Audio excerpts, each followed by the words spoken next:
So, I guess I should start. はじめまして、僕はデイビッドです。おお。よろしくお願いします。よろしくおよろし願いします。くお願いしデビッます。ド。イでしエーイ。た。すごい。That's awesome. あー少し日本語を話せます。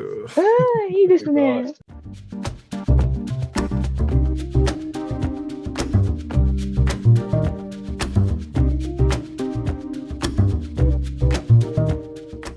Hey everyone, it's David Stark from Watcher Pass. Today I'm talking to Joshua Woodcock, Reza Emamiyeh, and Tokiko Kitagawa about One Night in Tokyo, which came to digital on demand on February 14th, 2025. A lovely Valentine's Day movie. I'm going to talk to them right now. And while you're watching, if you can like and subscribe to this channel, that would be fantastic. Also, a lot. Thank you. So, thanks so much for joining me today. I've got Joshua Woodcock, Reza Emamiyeh, and Tokiko Kitagawa talking about One Night in Tokyo, which came to digital and VOD on February 14th, 2025, just in time for Valentine's Day. It is a romantic-ish movie. It is a very interesting night in Tokyo. I loved like how understated it was. I loved how kind of like calm and quiet and contemplative it was, but also it had some really beautiful cinematography, a really fun cast, and just like an interesting experience to see these two bond when they're is like nothing in common with them. I really love kind of like seeing how their night evolves. So I'm very excited to talk to you all, and thanks so much for joining me. Well, thank you for having us. Thank You so much for having you us. so much. Of course. So first question. This is for Josh or Joshua. I'm not sure which what you go by, but Josh is good. okay, perfect. So you wrote this. Who broke your heart? Who kind of like scarred Oh, you and made you want to tell this story? goodness, that question gave me chills. No, I think I don't think I write too much like, oh, like a word for word personal thing. I think everybody's gone through heartbreak, and you learn how to empathize with that a little bit if you've gone through that, right? Um, so I think a lot of my thing is like my process is just kind of creating characters and kind of watching where they're going with things. So it's not necessarily one to one to my own life. It's really just watching, seeing what people might do in certain situations. Okay. So that's good. I'm glad that you didn't like travel many, many miles only to be completely disappointed. I guess, there's always tomorrow. Who knows what will happen this year? This year is a little bit crazy already. So, uh, and Reza and Toki, how did you get involved in this? Had you worked with Josh before, or was this just an interesting script that came across your desk? And we'll start with you, Reza, because you're kind of like in my bottom corner. Thank you for your question. Yeah, I know this was the first time I worked with Josh. I found that he's looking for a lead in this film in a casting website, and I applied through video audition and got casted. And I really am happy that I did that. And I watched his previous work. I found the storytelling was compelling in this project, and I actually really liked the character Sam, so I decided to apply. That sounds perfect. Yeah, no, I liked he was like very quiet and kind of like, not your normal protagonist, but I liked that about him. I liked how kind of like, off-put he was to be in Tokyo and how like Toki's character had to kind of like nudge him a little bit to get him out of his shell. Yeah, I mean that was actually the challenge and the reward, and what made it challenging for me, and also uh, doing it was that he's a character that suppresses his emotions, you know. So the balance of suppressing, not showing that he's going through something, but also making it through, you know. Mhm. Yep, exactly. And I think once he meets Ayaka, uh, he opens up a little bit more, and he gets more. Yeah. So Yeah, exactly. Toki, how did you get involved in this film? Was it similar? Did you just do a video casting call, or had you worked with Josh before? Yeah, so Reza get casted first, and then Josh was looking for a Ayaka role, and he asked Reza to, do you know someone like you work with people, and Reza, um, how to say, introduce his actor friends, and I was the one of them. Yeah, and Josh contacted me, and I saw his short films, like past, how to say, like his short Mhm. Yeah, films, his previous and work. Yeah. yeah, previous work, and all of them I love it, and really wanted to create what Joshua want to um make the next story. And I would I enjoy to create this film with them so much. That's awesome. And that must be great for you, Josh, since like they knew each other, so they already had some amount of chemistry that, you could draw from.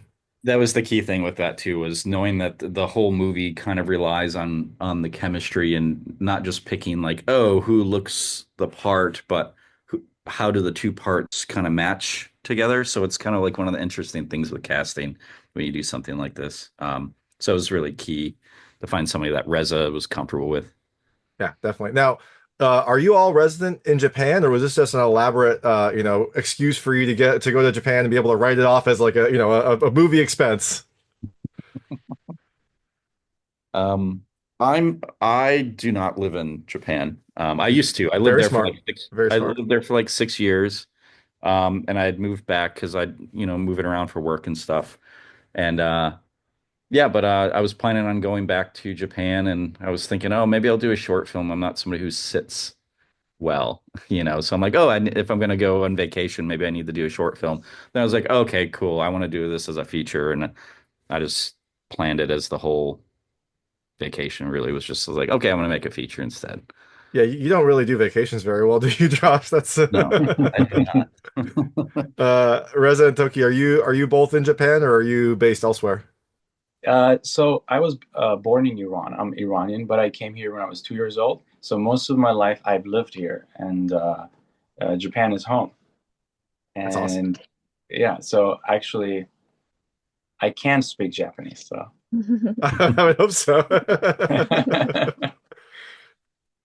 Toki, I assume you're based in Japan as well.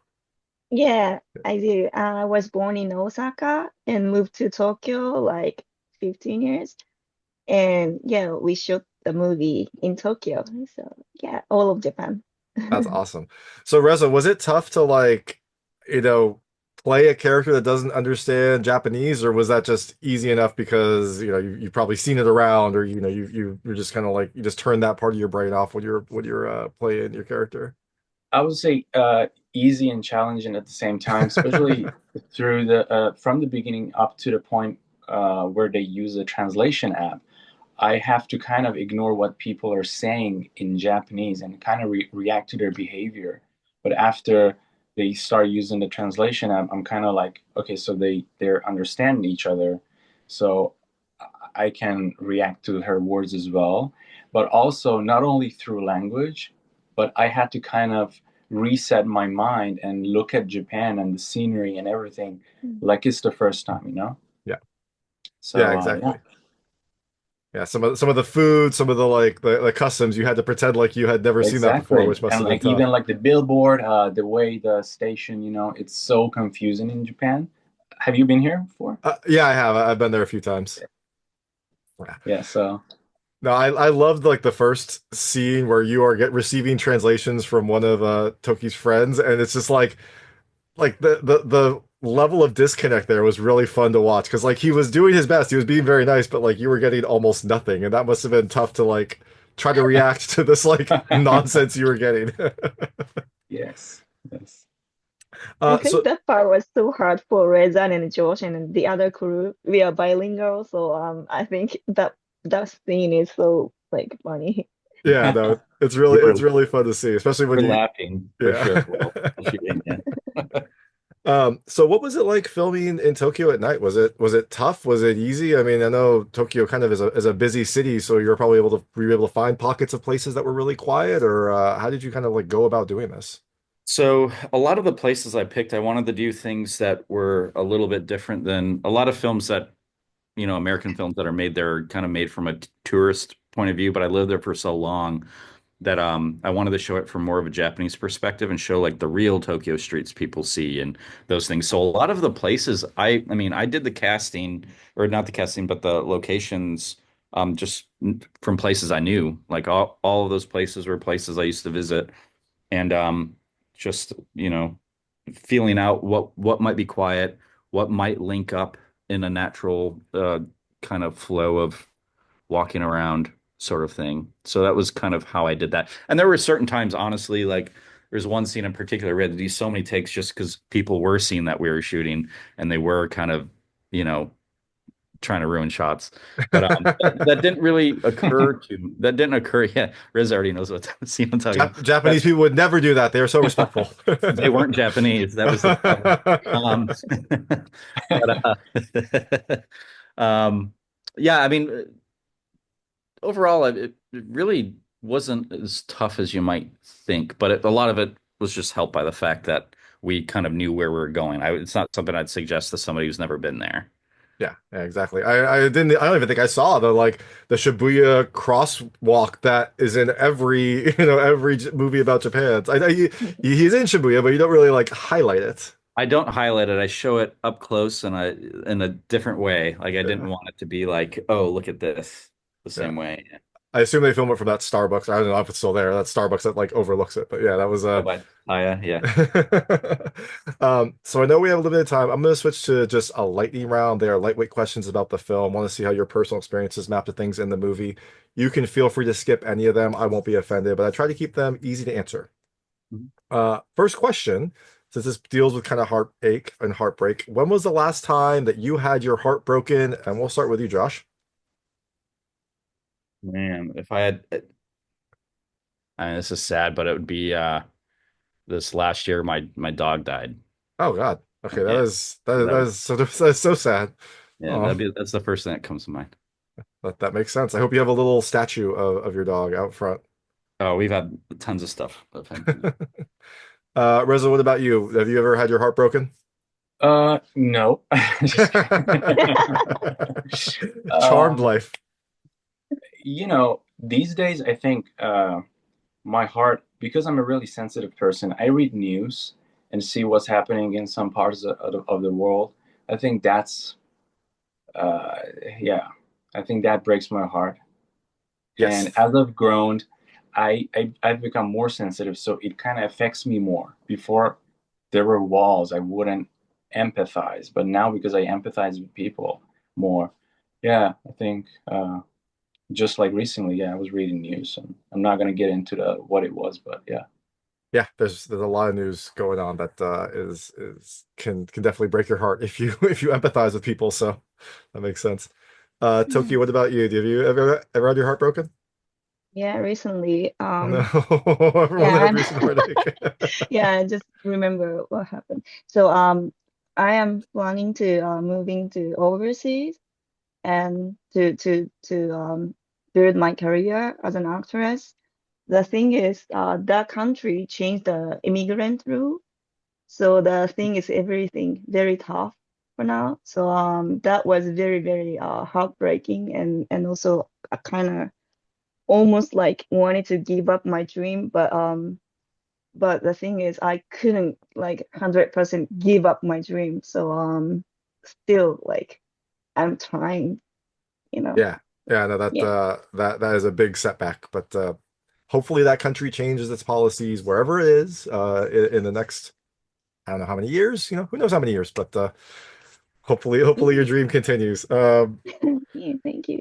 This movie has a scene where a stranger gives the main characters an umbrella. I thought that was so fun. I thought that was a beautiful scene. When was the last time that a stranger gave, or what is the nicest thing a stranger has given to you? And it could be nothing. Can I answer? Yeah, of course. Well, actually, so me and Tokiko, when we can, we try to every Monday. It's a weekly thing. We gather and we rehearse together with other people, right? And we rent studios to do that. And there was this studio in Tokyo owned by a really lovely man, and he lived there as well. And it was raining really hard after we finished, and I forgot to bring an umbrella, and he actually offered me his umbrella, and yeah, I think That, that's something I got from a stranger last time that that's that lovely. I remember. That's lovely, and it perfectly imitates the movie. So, anyone else, or have you all just strangers haven't had that much kindness for you? I think in a general sense, I would just say, because this happens, sometimes you go out, maybe it's the supermarket or just I go out to the movies and restaurants a lot by myself, but every once in a while you might be in like more of a introspective, almost sad, melancholy mood, but certain people will just say something kind of nice to you or even just like, oh, nice shoes or something. Little things like that. Those are like those just all add up and kind of can change people's moods, and I wish people did that more. Yeah, it's sad. So It for doesn't happen enough, but if when it does happen, it like really does brighten your day. yeah. Mm. Like in Japan, like generally, we don't really talk each other on the street, like with strangers. Like Mm. I, for example, in US, like on the street, like some like lady or like, oh, I like your shoes, or like, oh, you look like fashionable, something like that. So it never happened in Japan. So but um, yeah, sometimes in the bar or like restaurants, kind of like how to say like conversation was like born like Yep. suddenly, Yep. and that moment like we really enjoy the conversation. So Mm. Yeah, mm. exactly. Probably maybe fueled by a little bit of alcohol, a little bit of the drinks that we see in this movie, but Yeah. Maybe. you can see the kindness of strangers. You can see a little bit of heartbreak and a kind of like lovely understated journey in One Night in Tokyo. It comes to VOD and digital on February 14th, 2025. This is Joshua Woodcock, Reza Emamiyeh, and Tokiko Kitagawa. Thank you so much for your time. Thank Thank you, you David. so much. The way you pronounce my name was perfect, by the way. Oh, perfect. Good. I tried. I can't believe I messed up your name, Tokiko. Go I Go ありがとうございます。Take care. Thank you so much. ありがとうございます。Nice to meet you, Thank David. Pleasure to meet you. you. Bye bye. That was Joshua Woodcock, Reza Emamiyeh, and Tokiko Kitagawa talking about One Night in Tokyo, which came to digital and on demand on February 14th, 2025. It is a quiet, understated, and kind of like contemplative journey between two strangers in a very strange land. I love the cinematography. I love kind of the slow development. And also the cast music. I think you should check it out. It is definitely different than a lot of the romantic movies you'll watch, and it gives a nice little glimpse of Tokyo at night. If you like this interview, please like and subscribe to this channel. It helps me a lot. Make sure all my new content goes straight to you. Thank you.